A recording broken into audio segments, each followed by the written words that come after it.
আরেকটা বড় চ্যালেঞ্জ এই মুহূর্তে সেটা হলো যে পরিবর্তিত রাজনৈতিক প্রেক্ষাপটে সবাইকে নিয়ে নির্বাচন করা।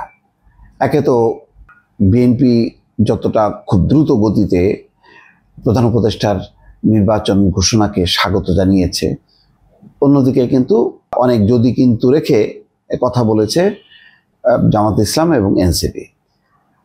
এর বাইরেও একটা বড় রাজনৈতিক দল আছে, তাদের আওয়াজ কিন্তু পাওয়া যাচ্ছে না। সেটা হচ্ছে কার্যক্রম নিষিদ্ধ হওয়া আওয়ামী লীগ।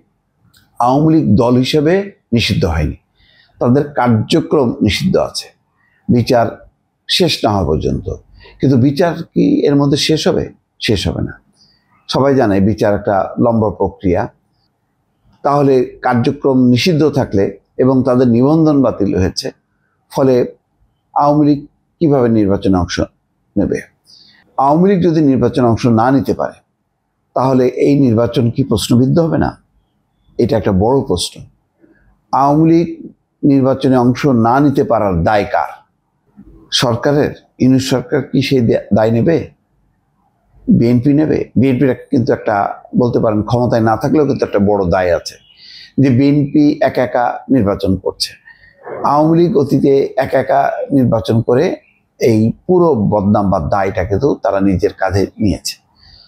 বিএনপি এখন যেহেতু ক্ষমতায় নেই, তারা বলতে পারে যে এই দায়িত্ব আমাদের না, কিন্তু বড় রাজনৈতিক দল হিসেবে দায়িত্ব আছেই। একেবারে দায়মুক্ত এটা কিন্তু বলা যাবে না। এখানে জামাত এনসিপির ভূমিকার চেয়ে বিএনপির ভূমিকা কিন্তু গুরুত্বপূর্ণ। এই কারণে বিএনপি আওয়ামী লীগ প্রশ্নে কিন্তু বরাবর চুপ থেকেছে, বলেছে যে এটা সরকারের বিষয়, আমাদের কোনো আপত্তি নেই, আমরা তাদের বিচার চাই যারা অপকর্ম করেছে তাদের। এখন এক সময় দাবি ছিল যে যারা গণহত্যার সাথে জড়িত, যারা দুর্নীতির সাথে জড়িত, টাকা পাচারের সাথে জড়িত, তাদের বিচার হবে, কিন্তু পুরো আওয়ামী লীগকে শাস্তি দেওয়া যাবে না। কিন্তু হঠাৎ করে শাহবাগে এনসিপির উদ্যোগে যে সমাবেশ, তার সাথে জামাতের অংশগ্রহণের মধ্য দিয়ে হঠাৎ করেই আওয়ামী লীগের কার্যক্রম নিষিদ্ধ করা হলো।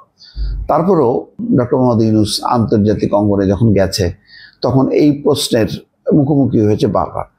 তখন তিনি বলেছেন যে আমরা আওয়ামী লীগকে নিষিদ্ধ করিনি, আওয়ামী লীগ যেহেতু বিচার কাজ চলছে, নানান রকম নাশকতা তারা তৈরি করছে, সুতরাং আমরা তাদের কার্যক্রম সাময়িকভাবে বন্ধ রেখেছি।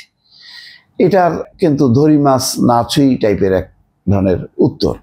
কিন্তু বাস্তবতা হলো এই যে আওয়ামী লীগ যদি এখন নির্বাচনের জন্য ইস্যুতে যদি তারা মাঠে নামে নির্বাচন অংশগ্রহণ করতে চায়, তাহলে কি সেটা পারবে? সেটা কিন্তু বাস্তবতা হলো যে পারবে না।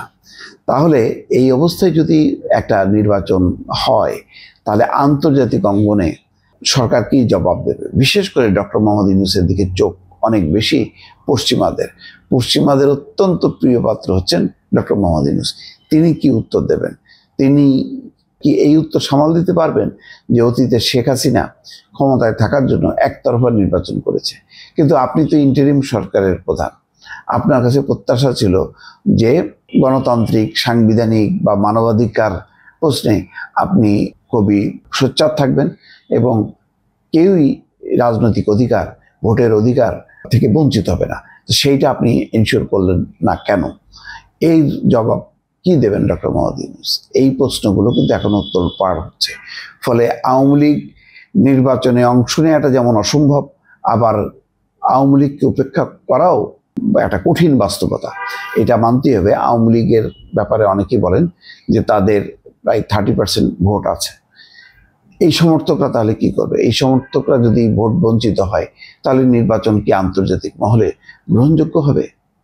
এই প্রশ্নের উত্তর কিন্তু দিতে হবে। এত বিপুল সংখ্যক মানুষকে ভোটের বাইরে রেখে নির্বাচন করাটা সরকারের জন্য যথেষ্ট ঝুঁকি, যথেষ্ট চ্যালেঞ্জ।